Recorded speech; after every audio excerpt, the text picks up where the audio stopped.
What, I mean, was television your entree into the theatrical world, or? No, I had gone to Carnegie Mellon, Right. and I studied theater, and they had a thing called the Theater Communications Group auditions at that time when I was at Carnegie.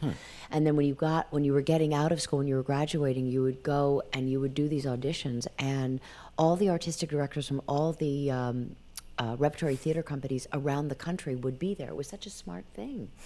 And so you're laughing. This is insane, what I'm going to say. Go ahead. She speaks with a slight accent in the play, and I was just thinking, she has such a nice speaking voice. I rarely have heard such a nice speaking voice. Oh my God. I'm really...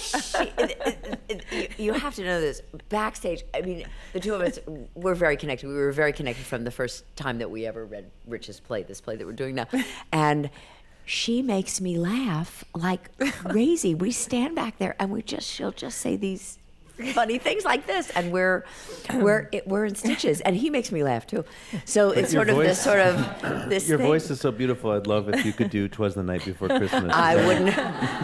Honey, it was a long time ago, I know you and remember who it, remembers? though. I know right? you do. So all these artistic directors were there, and so I was given. You would go around and you would talk to all these artistic directors, and they would talk to you about whether you might want to come to their company for a season and what they might be offering you. And it was kind of this really easy way into doing, into leaving school and then going into theater and getting to do a lot of different roles.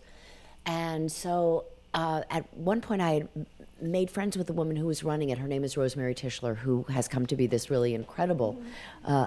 We love her, don't we love her?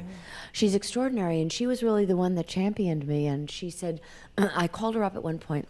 She came to the show the other day. I know, and she loved it. She was just so gracious.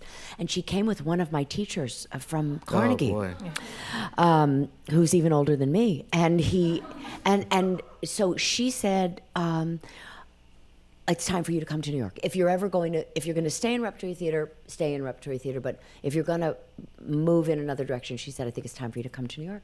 And I did. Wow. And that was really the beginning of it. So I was in theater for a long time in New York. Right. And then I was thinking of getting out of the business for a lot of different reasons. And I was really struggling, having a very hard time. And I was, it was a long story, and I ended up doing a soap. Which I swore that I would never do.